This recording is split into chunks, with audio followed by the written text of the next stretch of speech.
नमस्कार दोस्तों, राष्ट्रीय ब्लाइंड यूट्यूब चैनल में आप सभी का स्वागत है। और मैं हूं आपका दोस्त राहुल और लेके आ गया हूं एक न्यू टॉपिक। साथियों, आज का हमारा टॉपिक है दिव्यांग किसी से कम नहीं। दोस्तों, मैंने कहा था अपने टॉपिक में कि वर्षा जी भी हमारे साथ टॉपिक मतलब वीडियो में होंगी और आज वीडियो में हम दोनों ही बना रहे हैं वीडियो एक साथ। तो ये हमारे YouTube चैनल पर बहुत मेहनत किया है इन्होंने, बहुत बहुत धन्यवाद। लेकिन वीडियो शुरू करने से पहले अगर आप लोग मेरे चैनल पर नए हैं, चैनल सब्सक्राइब करें, वीडियो को लाइक करें, शेयर करें और प्रेस करें बगल में बेल नोटिफिकेशन, ताकि आने वाली वीडियो का नोटिफिकेशन आप तक सबसे पहले जरूर पहुंचे। साथियों, टॉपिक आज मैं शुरू नहीं करूंगा आप लोगों के लिए। आज आपको मैं नहीं बताऊंगा दिव्यांग किसी से कम नहीं टॉपिक में। आज का टॉपिक वर्षा जी शुरू करेंगी। इन्होंने मेरे से कहा था कि आज का टॉपिक मैं लेके आऊंगी, तो किसी कारणवश हम फेस टू फेस टॉपिक नहीं बना पाए। तो चलिए गाइस, टॉपिक को शुरू करते। तो अगली आवाज वर्षा जी की। हेलो, नमस्कार दोस्तों, कैसे हो आप सभी। और काफी टाइम तक मतलब ऐसा हुआ बीच में कि मैं 2-3 दिनों तक टॉपिक लेके आ नहीं पाई, क्योंकि कुछ दिनों पहले तो मेरा फोन खराब हो चुका था। और उसके बाद एक मैंने एमटीएस का फॉर्म डाला है जॉब के लिए, जो 10th-12th बेस पे है। वो फॉर्म मैंने डाला है, तो थोड़ा डॉक्यूमेंट्स वगैरह की प्रॉब्लम हो रही थी, तो कुछ डॉक्यूमेंट्स तैयारी करवाने के लिए मुझे घर जाना पड़ा था अचानक से, तो इस वजह से मैं टॉपिक ला नहीं पा रही थी। लेकिन मेरी पूरी कोशिश है कि मैं आप लोगों के लिए रेगुलर टॉपिक लाती रहूं। तो वर्षा जी, आज का हमारा टॉपिक शुरू कीजिए प्लीज। आज का ये टॉपिक है कि दिव्यांग किसी से कम नहीं। जी। तो हमारे समाज में ऐसा होता है कि कई लोग ये सोचते हैं कि जैसे कोई इंसान ब्लाइंड है, कुछ भी है, तो वो कुछ नहीं कर सकता। मतलब हमारे फैमिली में भी ऐसे कुछ लोग होते हैं, उनके पास एजुकेशन की कमी होती है, या तो वो उतने मतलब ज्यादा एक्टिव नहीं होते चीजों को लेकर, तो इस वजह से ऐसी लोगों के बीच थिंकिंग बनी होती है। लेकिन ऐसा कुछ है नहीं। आजकल ब्लाइंड लोग भी काफी कुछ कर रहे हैं, लाइफ में पढ़ लिख रहे हैं, आगे बढ़ रहे हैं, अच्छे अच्छे पोस्ट पे जॉब कर रहे हैं। जी। तो कुछ लोग ऐसे भी होते हैं कि जो कि एक दूसरे की कला को नीचा दिखाने की कोशिश करते हैं, जैसे कि मैंने दिव्यांग डीएनए टेस्ट के पार्ट 3 में भी कहा था। इसमें आप क्या समझते हो? हाँ हाँ, ये बिल्कुल इस बात में सच्चाई है कि कई लोग दूसरे को नीचे दिखाने की कोशिश करते हैं। जी।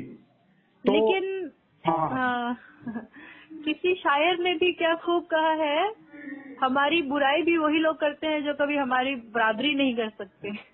जी, ये बिल्कुल सही कहा आपने। लेकिन अच्छा, अब ये बताइए क्या क्या दिक्कतें मतलब आपके साथ हुई है? मतलब ऐसा कोई घटित मतलब आपके साथ ऐसा हुआ है जो कि आपको ये कहने में मजबूर होना पड़ रहा है कि वाकई में कुछ लोग ऐसे हैं जो कि किसी कला को देख करके लोग जलते हैं? हाँ हाँ, मेरे साथ बहुत बार ऐसा हुआ है और ऐसा होता रहता है। जी। हाँ, जैसे मैंने वीडियो अपलोड करना स्टार्ट किया था, जी। जी। तो कोई मैं प्रोफेशनल एंकर या कोई प्रोफेशनल मैं स्टोरी मेकर हूँ नहीं। मैंने भी कोशिश ही की है। हो सकता है कि मैंने कुछ मतलब कुछ वर्ड मैंने सही बोले होंगे, कुछ गलत बोले होंगे, जी। तो इसके पीछे मतलब काफी सारे लोग पड़े थे, लेकिन उनको इस चीज से कोई प्रॉब्लम नहीं है कि मैं स्टोरी लेकर आ रही हूँ। कोई आगे कैसे बढ़ रहा है, आज के टाइम पे लोग जो है वो अपने दुख से परेशान नहीं है, जी। अपने आप को पीछे होते हुए देखकर परेशान नहीं है। लेकिन अगर कोई लाइफ में कुछ कर रहा है तो जी। उससे लोगों को बहुत परेशानी है। जी। लेकिन मुझे इन चीजों से कोई फर्क नहीं पड़ता, जी। क्योंकि जब लोग मुझे डिमोटिवेट करने की कोशिश करते हैं ना, जी। जी। मुझे उन्हीं चीजों से ज्यादा मोटिवेशन मिलती है। जी। तो वर्षा जी, ये मैं आपसे एक सवाल जानना चाहता हूँ कि क्या हमारे ब्लाइंड समाज में ही ऐसा है, क्या हमारे नॉर्मल समाज में? अगर नॉर्मल समाज की जहां तक हम बात करें तो नॉर्मल समाज के लिए चैनल है नहीं। हमारे ब्लाइंड समाज में आज मैं सवाल उठाता हूँ कि हमारे ब्लाइंड समाज में कब कब एकता आएगी, कब ब्लाइंड समाज एक दूसरे को नीचा दिखाने की कोशिश करना छोड़ देगा? इसके लिए यही है कि हमें एक्टिव होना पड़ेगा इस चीज के लिए। जी। क्योंकि जैसे हमें मान लो किसी चीज को लेकर कोई नीचा दिखाने की कोशिश अगर कर भी रहा है, तो अगर हम हार मान जाएंगे इस चीज को लेकर, हम मान लेंगे कि ये इंसान ऐसा बोल रहा है तो मैं ये करना छोड़ दूं, तो मतलब वो सक्सेस हो जाएंगे ना। जी किसी को मतलब उसके गलत मंसूबों में सक्सेस मत होने दो, बस जो कर रहे हैं वो करते रहो। तो फिर लोग ये सोचेंगे कि इसके पीछे तो हम बहुत पड़े, हमने इससे बहुत ज्यादा मतलब नीचा दिखाने की कोशिश की, डिमोटिवेट करने की कोशिश की, लेकिन फिर भी इस इंसान को तो कोई फर्क पड़ा ही नहीं। जी हाँ, तो इस तरीके से होना चाहिए। अगर हमें कोई भी कुछ भी कहता है तो उससे डिमोटिवेट हमें नहीं होना है। अगर हमारा दिल कह दे कि ये काम अच्छा है तो है। जी। अच्छा, तो वर्षा जी अब हम बात करते हैं दूसरे टॉपिक पे। हम बात करते हैं कि भाई जैसे हम रोड पर चल रहे हैं तो हाँ। कुछ लोग कहते हैं मेरे को, कुछ लोग कह रहे थे कि राहुल भाई हम रोड पे चलते हैं तो कोई ब्लाइंड कि हमारी हेल्प नहीं करता यार, कोई इस तरीके से मेरे ऊपर कैसे कहते हैं कोई हमारी हेल्प नहीं करता या कोई हाथ पकड़ता नहीं है। तो कुछ लोग कहते हैं कि यार हम स्टिक लेके चलेंगे तो हमको नॉर्मल समाज क्या कहेगा। तो इससे मैं ये समझता हूँ कि भाई अगर रास्ते में चलते वक्त हमको कोई ठोकर लग जाए तो जो लोग कह रहे हैं कि वो व्यक्ति तो हमारा इलाज कराएंगे नहीं, तो उसमें आप क्या कहना चाहते हो, क्यों लोग ऐसा कहते हैं, क्यों इधर उधर ब्लाइंड समाज को हेल्प नहीं दी जाती। कुछ लोगों ने अपनी सोसाइटी की छवि खराब कर रखी है। जी इस वजह से ऐसा होता है, लेकिन आज भी जो अच्छे लोग हैं, जो सही है, उन्हें अभी भी हेल्प मिलती है। मैं कहीं भी जाती हूँ, मुझे हर जगह हेल्प मिलती है, कॉलेज में या कहीं भी। मेरे साथ तो कभी ऐसा नहीं हुआ, लेकिन हाँ कुछ लोग हैं, जैसा कि मैंने पहले भी अपने इंटरव्यू में बता रखी है ये बातें, कि जी बातें क्या होती हैं। तो इस तरीके से ये कहना ठीक नहीं है। अपने आप को देखो, अपने आप को सुधारो, हेल्प हर जगह मिलेंगी। जी अगर तुम बुरा बिहेव करोगे जी तो तुम्हारी फैमिली में भी कोई तुम्हारी हेल्प नहीं करेगा। जी जी अब जैसा मैंने बताया था कि एक लड़की ने किसी ब्लाइंड लड़के को रोड क्रॉस कराया, उसने जो कुछ भी हरकतें की, तो इस तरीके की हरकतें रहेंगी तो कल को तुम्हारी फैमिली में भी कोई तुम्हारी हेल्प करने से डरेगा। जी जी। तो हमारे ब्लाइंड समाज में ऐसा है जो कि कुछ सुधार को करना चाहिए। हाँ, कुछ चीजें हैं जिसमें इम्प्रूवमेंट की जरूरत है। जी, तो और आप हमारे इस टॉपिक में आप लोगों को क्या बताना चाहेंगे जिससे कि आपकी इस वीडियो को देख करके ब्लाइंड आगे चल के कुछ सीख ले। इस टॉपिक में, इस वीडियो में मैं ये बताना चाहूंगी कि जिस तरीके से लोग एक दूसरे के पीछे पड़े रहते हैं, एक दूसरे की बुराइयां करने में, उसको डिमोटिवेट करने में, उसको गाली गलौज देने में, अगर ये टाइम अपने लिए लगाओ, अपने लिए, तो लाइफ में बहुत आगे तक जाओगे। और किसी को कुछ भी कहने से कोई फर्क नहीं पड़ता। जी इस दुनिया में बहुत बड़े बड़े लोग भी हैं, जैसे पॉलिटिशियन है, जैसे कोई स्टार है, बहुत सारे लोग हैं। उनको 10 लोग अच्छा भी बोलते हैं, 10 लोग बुरा भी बोलते हैं, 10 लोग गालियां भी देते हैं, तो उनसे उनको क्या फर्क पड़ता है। जी एटलीस्ट किसी को पड़ता हो, मुझे तो नहीं पड़ता इन चीजों से फर्क। अगर मैं जब स्टार्टिंग में दिल्ली में आई थी जी तो लोगों ने दिल्ली में जिस तरीके से मुझे परेशान किया था, हॉस्टल में या कहीं पे भी, जी तो अगर मैं इतना ज्यादा कमजोर होती तो शायद मैं दिल्ली में नहीं होती, दिल्ली छोड़ के चली जा चुकी होती मैं। जी लेकिन मैं इतनी भी कमजोर नहीं हूँ और मैं इतनी भी डरपोक नहीं हूँ कि कोई मेरे पीछे पड़ जाए, कोई दो बात मुझे बोल दे तो उससे मुझे कोई फर्क नहीं पड़ता, क्योंकि मेरा ये मानना है कि इंसान की भाषा ही उसकी और उसके फैमिली की छवि का प्रदर्शन करता है। जी। अच्छा, तो वर्षा जी यहाँ पर मैं एक सवाल हम क्रिएट करना चाहूंगा। जैसे कि आज हमारा चैनल चल रहा है, ये बात आपको ही पता है, मेहनत आप भी कर रही हो, मेहनत हम भी कर रहे हैं। मेरे को लोगों ने कहा था कि भाई राहुल भाई, कुछ मेरे चैनल बनाने से पहले कहा था कि राहुल भाई चैनल बनाने में इतनी दिक्कतें आती हैं, इतना इतना वो होता है। लोग मुझे भरोसा देने की बजाय मेरे उस हौसले को घटा रहे थे। क्या हमारे इस नॉर्मल समाज में भी ऐसा ही है? ये चीजें तो थोड़ा बहुत हर जगह है, लेकिन हमारी सोसाइटी में थोड़ा ज्यादा है और लोगों की सोसाइटी में थोड़ा कम है, क्योंकि जो ये नॉर्मल सोसाइटी है ये बहुत बड़ी है। जी यहाँ पे इतना भी कोई किसी को वो नहीं करता, लेकिन हमारी सोसाइटी जो है वो छोटी सी है। और यहाँ पे एक बात ये भी है कि एक दूसरे को आगे बढ़ते हुए नहीं देख सकते। और जहाँ तक कि आपको लोगों ने ये कहा कि चैनल बनाने में दिक्कत आएगी, दिक्कत तो सांसें लेने में भी है, दिक्कत तो जिंदगी जीने में भी है। बिल्कुल बिल्कुल सही इतना तो कहा। हमें भी पता है कि अब मान लो हम अपने बेड पे सो रहे हैं, हमने पंखा चला दिया, तो हो सकता है कि पंखा कल को पंखे का कोई नट खुल जाए और पंखा हमारे ऊपर गिर जाए, बिल्कुल बिल्कुल होता या है हो ऐसा। सकता है भूकंप आ जाए और छत गिर जाए नीचे और हम दब जाए। तो इसका मतलब ये नहीं है कि हम रूम में सोना छोड़ दें, हम पंखे चला के सोना छोड़ दें, ऐसा नहीं कर सकते ना। जी जी जी बिल्कुल। तो इसमें एक सवाल और रहता है तो ऐसे लोगों को आप क्या कहना चाहेंगे जो लोग एक दूसरे की कला को देख के जलते हैं, जो लोग सोचते हैं कि यार ये ऐसा काम कर रहा है, क्यों ना इसकी पिछली गलती बताई जाए। अरे जो गलती उसने पहले करी है उस गलती को लोग इग्नोर कर करके, अगर वो व्यक्ति अच्छा कार्य करना चाहे तो लोग उसका सपोर्ट क्यों नहीं करते? आखिरकार लोगों को बदनाम करने में लोगों को मजा क्या आता है? कुछ नहीं है, ये तो एक जलन है, मतलब एक दूसरे से जलते हैं, ये तो जेलसी है एक प्रकार का। और जहाँ तक किसी की कला को देखकर मतलब उसको डिमोटिवेट करने की बात है, उसको उल्टा सीधा बोलने की बात है, तो ये तो मतलब एक लोगों की आदत है, इंसान की प्रकृति है। सारे ऐसे नहीं होते, कुछ लोग ऐसे होते हैं, लेकिन इस चीज से कोई फर्क नहीं पड़ना चाहिए। जिस काम को करते समय खुद का दिल कह दे कि ये काम सही है तो वो सही है। और वैसे भी किसी को डिमोटिवेट करने से कोई डिमोटिवेट नहीं होता, क्योंकि your life only you can change. आप अपनी लाइफ को खुद ही चेंज कर सकते हो। और जहाँ तक बात है कि मतलब किसी ने अपनी पिछली लाइफ में कोई गलती की हो तो मतलब उसको उसी गलतियों को याद दिला दिला कर लोग उसको डिमोटिवेट करते हैं कि तुमने ये किया, तुमने वो किया। तो डजेंट मैटर कि किसने लाइफ में क्या किया नहीं किया, ये मैटर नहीं करता बिल्कुल भी। क्योंकि एक ऐसी चीज है सफलता, सफलता मतलब जिसको सक्सेस कहते हैं। हाँ, तो मैं ये बताई थी कि सफलता जो है जिसको सक्सेस कहते हैं, तो उसको सिर्फ एक ही चीज चाहिए होती है, मेहनत। सफलता बस एक ही मंत्र को जानता है, मेहनत मेहनत मेहनत। वो ये नहीं पूछता कि हमने अपने पास्ट में कौन सी गलती की, प्रेजेंट में क्या कर रहे हैं, कुछ भी उस चीज के लिए मैटर नहीं करता। और उसको सिर्फ एक ही चीज चाहिए होती है, मेहनत जी।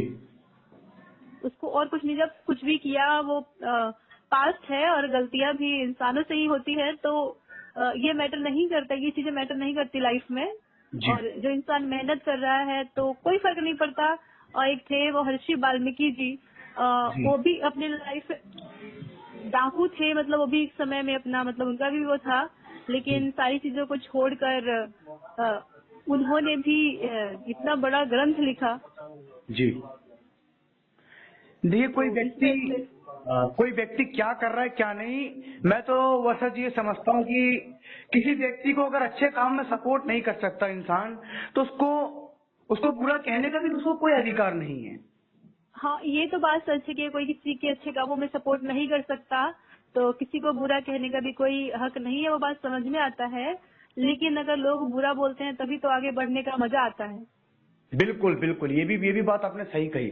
तो ऐसे लोगों को आप क्या सजेस्ट करना चाहिए कि ऐसे लोग जो लोग ऐसा काम करते हैं जो कि एक दूसरे को देख करके जलते हैं, और उन लोगों को आप क्या संदेश देना चाहेंगे जो लोग ऐसी चीजों को सुन करके यार एक्सेप्ट हो जाते हैं? मतलब उन लोगों को मैं ये कहना चाहती हूँ जो ऐसी चीजों को सुनकर अपसेट हो जाते हैं, वो कुछ काम कर भी रहे होते हैं तो वो उस काम को करना छोड़ देते हैं, लेकिन इसे छोड़ना नहीं है, लगे रहना है। क्योंकि आप ये बताओ, जब तक दुनिया में क्रिमिनल्स ना हो, आतंकवादी ना हो, तब तक पुलिस की नौकरी कैसे मिल सकती है किसी को? सही बात है, सिंपल सी बात है।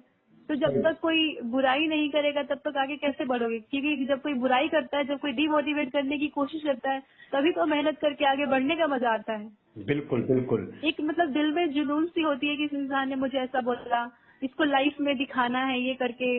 अगर कोई कुछ कहे ही ना तो बस लाइफ जैसी चल रही है चलती रहेगी जी। कोई इंसान अगर बुरा बोलता है, डिमोटिवेट करता है ना, तो उससे मतलब एक इंसान को हौसला मिलती है जी। एटलीस्ट मुझे तो मिलती है। कौन इंसान किस टाइप का है मैं नहीं जानती, हर इंसान का साइकोलॉजी अलग अलग है, लेकिन मेरा मानना ये है कि मेरी तरह बनो जी जी। फर्क नहीं पड़ता कौन क्या कहता है नहीं कहता है, बस जो करना है लगे रहो, कहने वाले तो कहेंगे जी। ये बिल्कुल सही बात है आपकी। और उन लोगों को क्या कहना चाहेंगे जो लोग ऐसा करते हैं? आप क्या अपने YouTube चैनल के माध्यम से उनको सजेस्ट करना चाहेंगे? कि उनको मैं सजेस्ट तो यही करना चाहती हूँ कि जो टाइम मतलब दूसरे के लिए वेस्ट करते हो, किसी की बुराई करने में, किसी को डिमोटिवेट करने में, अपने लिए कुछ करो तो लाइफ में बहुत आगे तक जाओगे। लेकिन मैं सिर्फ कह सकती हूँ, इसके अलावा और क्या कर सकती हूँ? अगर वो ऐसा नहीं कर सकते हैं तो बस लगे रहो। लेकिन जिन लोगों को ये लोग परेशान करने की कोशिश करते हैं, जिन्हें सताने की कोशिश करते हैं, उन्हें तो मैं ये कहती हूँ कि ये सब मैटर नहीं करता, ये लाइफ है। जी, तो आप मुझसे कोई सवाल करना चाहेंगी? आपको भी लोगों ने काफी परेशान किया होगा शायद, जैसे मुझे लोगों ने परेशान किया जब मैं स्टार्टिंग में आई थी दिल्ली। देखिए वर्षा जी, जहाँ तक मेरी बात है तो आपने सुना होगा कि हमारे कई ब्लाइंड साथी यूट्यूबर्स हैं, हम्म। राइट? उनमें से मेरे एक दोस्त है विशाल जी, हम्म। जो कि अपने टेक्नोलॉजी पर वीडियोस ला रहे थे। मतलब तो मैंने भी बातों में कह दिया कि भाई मैं भी यूट्यूब पर चैनल बनाऊंगा। तो चार लोग वहां बैठे हुए, चार लोग सुन के हंस दिए कि भाई तुम यूट्यूब पर चैनल क्या बनाओगे, जिसको एंड्रॉइड फोन की स्पेलिंग तक पता नहीं है, तुम यूट्यूब पर चैनल क्या बनाओगे। आज जब हम दोनों का यूट्यूब पर चैनल है तो आज लोग ये कहने में मजबूर हो जाते हैं कि वेरी नाइस वीडियो। यहाँ पर हम अपनी तारीफ नहीं कर रहे हैं, नहीं, यहाँ पर हम वो दिखाने की कोशिश कर रहे हैं। ऐसी दिक्कत आपके साथ भी आई होंगी जब आप नए चैनल के साथ जुड़ी थी, तो आपने हाँ, बहुत दिक्कतें आई। जैसे जैसे कि लोग परेशान करते थे, ग्रुपों में मैसेज करते थे, पर्सनल चैट पे मैसेज करते थे, किसी ये चीजें हटाओ, वो चीजें हटाओ। क्यों हटाए? देखिए, जहां तक मैं समझता हूँ कि चैनल जो है हमारे लिए क्रिएट किया गया है, हम दिव्यांग साथियों को हर चीज में आगे बढ़ना चाहिए, हर चीज में। आप उन दिव्यांगों को क्या संदेश देना चाहेंगे जो मतलब उन ब्लाइंड लोगों की जो सोच लेते हैं कि यार हम तो यार ब्लाइंड ही हैं, मतलब और कुछ तो मतलब खुद तो कुछ करते नहीं है, दूसरा जो मेहनत भी कर रहा है उसको भी लोग कहते हैं यार ऐसी दिक्कतें आएंगी, इसमें पहले ये करना पड़ेगा, उसमें पहले वो करना पड़ेगा। बहुत सारी ऐसी दिक्कतें आएंगी जो लोग ऐसे सोच करके बैठ जाते हैं। उनसे मैं यही कहूंगी कि मेहनत करो। मैंने कहा ना कि प्रॉब्लम तो इंसान को सांस लेने में भी है, प्रॉब्लम तो लाइफ में जीने की है, लेकिन अगर उससे हार मान जाओगे तो फिर जियोगे कैसे? मेहनत करो, जो करना है करो, कोशिश करो। एक बार नहीं, दो बार नहीं, तीसरे बार नहीं, चौथे बार तो जरूर सक्सेस होगे। जी जी बिल्कुल। जैसे हमने बचपन में जब मैं 5th क्लास में थी जी तो एक मंद बुद्धि बालक बरदराज की कहानी पढ़ी थी मैंने बिहार बोर्ड में। जी तो वो भी 12 सालों तक एक गुरुकुल में फेल होता रहा। जी जी लेकिन एंड टाइम पे वो एक बार वो अपने घर जा रहा था, जी तो एक मतलब कुएं में कोई रस्सी से पानी खींच रहा था। जी जी जी तो वो खींच नहीं, मतलब वो बच्चा रस्सी से पानी खींचकर बाल्टी में निकाल नहीं पा रहा था वो पानी को, तो बार बार खींचता रहा। तो वरदराज जो था, जो 12 साल से फेल हो रहा था, वो उस चीज को देखता रहा। जी हाँ, तो फिर मतलब उसके दिमाग में उसको एक मोटिवेशन मिली कि मतलब फिर उस जो पत्थर, उस कुएं का जो पत्थर था उस पे निशान पड़ गया। जी तो उसने इस चीज को देखा तो उसके दिमाग में भी आया कि जब पत्थर पे निशान पड़ सकता है मेहनत की वजह से, जी तो अगर मैं मेहनत करूँ तो मैं पढ़ क्यों नहीं सकता? तो उसने ही एक ये दोहा लिखा था। जी क्या ये करत करत अभ्यास ते जरमत होत सुभान, रसरी आबद जात ते सिल पर पड़त निशान। मुझे अच्छे से बोलना नहीं आता, लेकिन हाँ मुझे थोड़ा बहुत याद है कि मैंने इस चीज को पढ़ी है। तो वापस वो अपने गुरुकुल लौट जाता है, फिर वो दिन रात बिल्कुल लग के मेहनत करता है। तो वो मतलब अपने गुरुकुल का सबसे इंटेलिजेंट स्टूडेंट बन जाता है। जी और वरदराज की लिखी हुई एक व्याकरण भी है जिसका नाम है पाणिनि। वो व्याकरण संस्कृत में है। जी तो इस तरीके से मेहनत करने से हर कुछ होता है, कोई ऐसी चीज नहीं है, क्योंकि दुनिया में हर कुछ इंसानों ने ही किया है। तो ये सोचना ठीक नहीं है कि हम कुछ नहीं कर सकते। हाँ, तो वर्षी थोड़ा इस टॉपिक पर बात कर रहे थे कि बहुत से लोग मुझसे कहते हैं कि राहुल जी आप इस टॉपिक पर वीडियो बनाओ कि बहुत सारी संस्थाएं दिव्यांगों मतलब ब्लाइंड छात्र एवं छात्राओं से कलेक्शन करवाती हैं, और बहुत सारे लोग ऐसे हैं कि जो कि भाई ब्लाइंड से पर्ची कटवाते हैं। तो उसमें कहीं ना कहीं मैं समझता हूँ कि ब्लाइंड समाज, आधा ब्लाइंड समाज मतलब उन्हीं की तरफ रहता है। तो क्या इसमें मतलब आप क्या कहना चाहती है इसमें इस टॉपिक पर? हाँ, कई सारी संस्थाएं हैं। देखो, सबसे ज्यादा गलत बात है इस दुनिया में मांगना। सही बात है। मांगना सबसे गलत बात है। मेहनत करो, कुछ भी करो। दुनिया में बहुत सारी चीजें हैं, बहुत सारी मतलब संस्थाएं, बहुत सारे इंस्टीट्यूट्स ऐसे भी हैं जी जो मतलब ट्रेनिंग देते हैं जिन्होंने पढ़ाई नहीं कर पाई या किसी कारणवश उनकी पढ़ाई बीच में रुक गई। जी तो इस वजह से जैसे एक इस संस्था का एग्जाम्पल बीआरए भी है। जी वहाँ पे काफी सारी चीजें हैं, जैसे मल्टी स्किल ट्रेनिंग है, जी काफी सारी ऐसी चीजें और भी कई सारी संस्थाएं हैं जो काफी चीजें बनाना सिखाते हैं, हैंडीक्राफ्ट वगैरह। तो उनको उनकी ट्रेनिंग लो जी और एक बार कोई चीज अगर अच्छे से सीख ली तो अपना खुद का भी बिजनेस कर सकते हो। ये जो बैग वगैरह बनाना सिखाया जाता है, जी दुनिया में सबसे गलत चीज है मांगना। जी मांगो मत कभी किसी से। जी। और इसमें मतलब कारण कौन है, जो व्यक्ति करवा रहा है या कारण अपना समाज? जहाँ तक मुझे लगता है कि अपना ही समाज अगर आवाज उठाए इस चीज पर तो किसी की हिम्मत नहीं पड़ेगी किसी पर ऐसे कलेक्शन वगैरह करवाने की। कोई करवा तो जब भी रहा है ना, जब कोई कर रहा है। बिल्कुल, ये भी बात आपकी ग्रेट है। दुनिया में ड्रिंक तो जब भी मिलती है ना, जब लोग पी रहे पी हैं। रहे हैं, सही बात है। जब लोग करना बंद कर देंगे, लोग एक्टिव हो जाएंगे, तो कोई करवाएगा क्यों? जी। अब वर्षा जी, यहाँ तक मुझे अब समझ लो ब्लाइंड फील्ड में 21 साल हो गए हैं। ये बात मैंने दिव्यांग डीएनए टेस्ट के पार्ट 1 में भी कही थी, लेकिन आज हम दोनों जब मिलकर के वीडियोस बना रहे हैं तो मैं एक बात यहाँ पर आपसे भी और पूछना चाहूंगा। मैंने तो अपनी प्रतिक्रिया दी थी। कुछ ब्लाइंड समाज ऐसा भी करते हैं कि भाई जो रोड पे चलते हैं यार, उनको बोलने की तमीज नहीं होती, इस तरीके से हेल्प मांगते हैं जो उनकी हेल्प करना चाहे वो भी है नहीं करता। और दूसरी चीज क्या है कि नशा करके कहीं भी कुछ भी कुबेर गुटखा तम्बाकू खाते हैं और रास्ते में कहीं भी थूक देते हैं। अब लोग सोचते हैं कि भाई हमें दिख ही नहीं रहा है, साथ में उससे भी जो जो व्यक्ति हमको देख रहा है उस पर क्या असर पड़ेगा? आप क्या कहना चाहेंगे इस चीज पर? इससे मैं ये कहना चाहती हूँ कि एक तो मैं नशा को गलत मानती हूँ। अगर दोबारा अगर कोई कुछ करता भी है तो ऐसे करो जो किसी को पता ना लगे, जी क्योंकि ये गुटखा वगैरह, ये कुबेर उबेर जो कुछ भी है, ये ऐसी चीजें हैं जो हमारी पर्सनालिटी को खराब करती हैं। जी तो मतलब खाते हो, आदत है किसी की खाने की, ठीक है वो खाता है, लेकिन कम से कम पब्लिक प्लेस पे ये चीजें नहीं होनी चाहिए। जी क्योंकि जिस इंसान को दिखता नहीं है तो मतलब वो तो किसी को नहीं देख रहा है ना। लेकिन अगर एक ब्लाइंड इंसान जब बस में बैठता है, कहीं पे भी रहता है, तो पूरी पब्लिक की नजर उस पर होती है। ये चीजें मैंने भी कई बार महसूस की है। जी तो कम से कम वहाँ पे ऐसी हरकतें मत करो जो तुम्हारी पर्सनालिटी खराब हो। अब जी जो कुछ भी करते हो अपने रूम में करो, अपनी जो अपना पर्सनल प्लेस है वहाँ पे आके करो, जो खाना है खाओ, जो पीना है पियो। जी लेकिन पब्लिक प्लेस पे तो ऐसी चीजें कम से कम एक्सेप्टेबल नहीं है। जी। मैं मानता हूँ कि नशा करने की आदत एक बार लोगों को पड़ जाती है वो छूटती नहीं है, लेकिन पब्लिक प्लेस में एक बार नशा भी कर रहे हैं एक तौर से, और एक बार ये भी कह रहे हैं कि ब्लाइंड समाज को हेल्प मिलती नहीं है। अब कुछ लोग ऐसे कहते हैं कि यार दिल्ली एमसीआर में हमको हेल्प मिलती है, गाँव में हमें हेल्प नहीं मिलती है। तो मिलेगी भी नहीं। जब ऐसी हरकतें करेंगे तो कैसे मिलेगी? और इनके चक्कर में जो अच्छे लोग हैं, जो वाकई में अच्छे से रहते हैं, उन्हें भी हेल्प नहीं मिल पाती है। जी। तो ब्लाइंड समाज और नॉर्मल समाज में क्या अंतर समझती हैं आप कि सबसे सही हमारा कौन समाज है, नॉर्मल समाज या ब्लाइंड समाज? क्योंकि देखिए वर्षा जी, नॉर्मल समाज से तो हमें ज्यादा कोई मतलब है नहीं, क्योंकि नॉर्मल समाज के लिए हमारा चैनल है नहीं, हमारा चैनल ब्लाइंडों के लिए है। नॉर्मल समाज क्या कर रहा है क्या नहीं उससे कोई मतलब होना नहीं चाहिए, लेकिन कम से कम अपने ब्लाइंड समाज में तो एकता आए। हाँ सही बात है, ये होना चाहिए। जी। तो कम आप से कम बेशक यूनिटी हो या ना हो सोसाइटी में, लेकिन हाँ इतना है कि अपनी वजह से कम दूसरे की भी छवि खराब मत करो।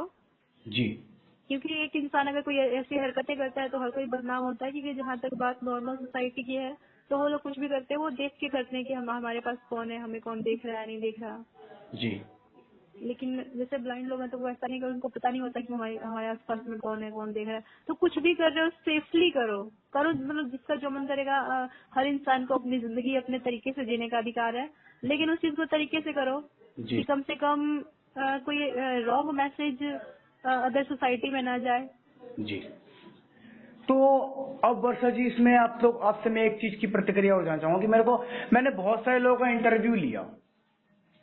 इंटरव्यू में मेरे को एक बात बोली गई कि हमारा ब्लाइंड समाज जो है वो लुई ब्रेल को पीछे छोड़ दिया, लुई ब्रेल के लिए सरकार सपोर्ट नहीं कर रही है और लुई ब्रेल जी को इतना महत्व नहीं मिल रहा है। अब आ गया टेक्नोलॉजी का जमाना और ब्रेल को लगभग भूल ही गए हैं। तो इसमें आपका क्या कहना है? देखो, सरकार जब साथ देगी ना कि जब ब्लाइंड समाज ब्रेल को एक्सेप्ट करेगा, ब्लाइंड समाज अब खुद टेक्नोलॉजी पे निर्भर हो गया है। अरे आप ये बताइए, कभी आपने ऐसा सोचा था कि 2020 में इस तरीके की बीमारी आ जाएगी, लोग अपने आप को घरों में कैद कर लेंगे? ऐसा नहीं, सोचा था किसी को आपने? नहीं पता। हाँ, जहाँ तक बात ब्रेल लिपि की है तो मैंने भी बचपन से लेकर मैंने लगभग 10th 12th तक मैंने पढ़ाई की है, ब्रेल लिपि में मुझे मतलब ब्रेल अच्छे से आती है। और मेरा ये मानना है कि टेक्नोलॉजी कोई भी आ जाए, टेक्नोलॉजी से हेल्प लो, जो रिकॉर्डिंग है, जो टेक्स्ट सीरीज वगैरह उनसे हेल्प लो, लेकिन बुक पढ़ना और लिखना बहुत जरूरी है, क्योंकि रीडिंग राइटिंग बहुत ही जरूरी है। क्योंकि जैसे जो स्पेलिंग की प्रॉब्लम होती है, तो टेक्नोलॉजी से कोई रिकॉर्डिंग है तो वो हमें स्पेलिंग नहीं बताएगी। जी इसी वजह से कई लोग अच्छे से मतलब पढ़ लिख नहीं पाते, क्योंकि स्पेलिंग का पता रिकॉर्डिंग से नहीं लगेगा, उसके लिए बुक पढ़नी जरूरी है। जी और मैं भी बुक पढ़ती हूँ। अभी भी मैंने AICB से 2-3 मंथली मैगजीन लेती हूँ मैं अभी भी। जी जी। तो इसमें अगर बाय द वे जिस टाइम जैसे कंप्यूटर पर हम पेपर दे रहे हैं, वहाँ कंप्यूटर लैपटॉप की सुविधा उपलब्ध नहीं हुई, अगर लाइट लाइट जैसी चीज नहीं रही, तब अगर आपको उसमें उस वक्त ब्रेल भी नहीं आती हो, तब उस समय क्या संदेश जाएगा, उसमें आप क्या समझती है? जब कोई टेक्नोलॉजी भी ना हो, कोई ब्रेल भी ना हो, जी तो इसकी ये उपाय है जी कि कोई आस पास में अगर होगा तो उनसे बुक रीडिंग करवानी पड़ेगी हमें। जी जी। तो वर्षा जी, अब इस टॉपिक को यही समाप्त किया जाए कि और भी कुछ है जो कि आप कहना चाहती हैं? बस मैं कहना यही चाहती हूँ कि जो लोग दूसरे को परेशान करते हैं, तो इस तरीके से किसी को परेशान करना ठीक नहीं है। जी जी एक जानवर भी है, मान लो अगर उसको भी कोई बेमतलब के छेड़ेगा, तो भी तो अपनी तरीके से अपना सेल्फ डिफेंस तो करेगा ना। बिल्कुल बिल्कुल और बिल्कुल। मैं तो फिर भी इंसान हूँ। जी बेमतलब के अगर लोग मुझे परेशान करने की कोशिश करेंगे, तो आखिर में कोई भी इंसान परेशान होकर क्या करेगा, वो खुद कुछ ना कुछ तो करेगा ना। जी और मैं, जैसे मैंने आपको बताया था कि मुझे वीडियो की वजह से और लव स्टोरी की वजह से लोगों ने काफी परेशान किया है। जी तो अब तक तो फिर भी मैं चुप हूँ, जो कुछ भी थोड़ा बहुत तो रिप्लाई देना बनता है। जी जी हाँ, थोड़ा बहुत मैंने अभी भी उनको रिप्लाई दिया, लेकिन अगर इस तरीके से ही परेशान करते रहे तो फिर ये चीजें ठीक नहीं है। लेकिन मैं चाहती हूँ कि मैं फालतू के रफड़ों में ना पड़ूं। जी इस वजह से मैं किसी को कुछ कहती नहीं हूँ, चाहे मैं इतना कुछ कोई स्टैंड अपनी तरफ से नहीं ले रही हूँ। लेकिन हाँ, मैं उनको कड़े रूप से ये संदेश देना चाहती हूँ कि इस तरीके से मुझे वो परेशान करने की कोशिश ना करें। जी जी, बिल्कुल सही बात है। आपको नहीं, किसी के साथ भी ऐसा ऐसा करना बिल्कुल, मैं यहाँ तक मानता हूँ कि गलत है। किसी के साथ भी मतलब ऐसा करना ठीक नहीं है। जी। मेरे तो प्रकार से देखा जाए वर्षा जी, अब इस टॉपिक को यही समाप्त किया जाए। ठीक है। ठीक है, आप ये टॉपिक को समाप्त करें तो। ठीक है, तो आज की टॉपिक को हम यही समाप्त करते हैं। और आप लोगों को ये टॉपिक कैसी लगी, कमेंट सेक्शन में आकर हमें प्रतिक्रिया। Thank you. और अगर आप लोग मेरे चैनल पे इंटरव्यू या अपना कोई सॉन्ग अपलोड कराना चाहते हैं, तो हमारे व्हाट्सएप नंबर 9654223684 पर संपर्क करें। चलिए गाइस, मिलते हैं किसी और वीडियो में, तब तक के लिए नमस्कार। नमस्कार, बाय बाय।